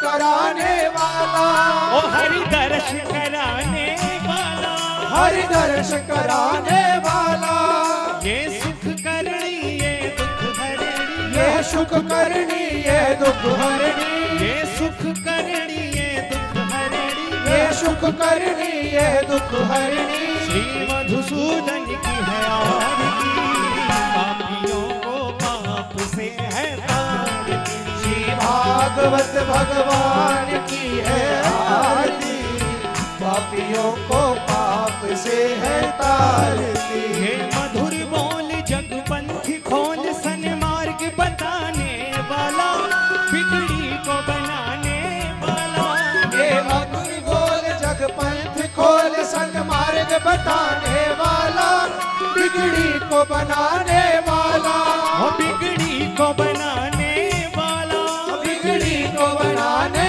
वाला। श्री राम यही घनश्याम यही, श्री राम यही घनश्याम यही, प्रभु राम यही घनश्याम यही, प्रभु राम यही घनश्याम यही। जग के मंगल की है आरती, पापियों को पाप से है तारती, श्री भागवत भगवान की है आरती, पापियों को पाप से है तारती, पापियों को पाप से है तारती, पापियों को पाप से है तारती, पापियों को पाप से है तारती, पापियों को पाप से है तारती। श्री भागवत भगवान की है आरती, पापियों को पाप से है तारती, श्री भागवत भगवान की है आरती, पापियों को पाप से है तारती, पापियों को पाप से है तारती, ओ पापियों को पाप से है तारती। नीराजनं समर्पयामि, नीराजनान्ते आचमनीयं समर्पयामि, जलेन शीतलीकरणं देवाभिवन्दनं, हस्तं प्रक्षाल्योऽस्ति पुष्पाणि गृहीत्वा हरिः ओम्। यज्ञेनो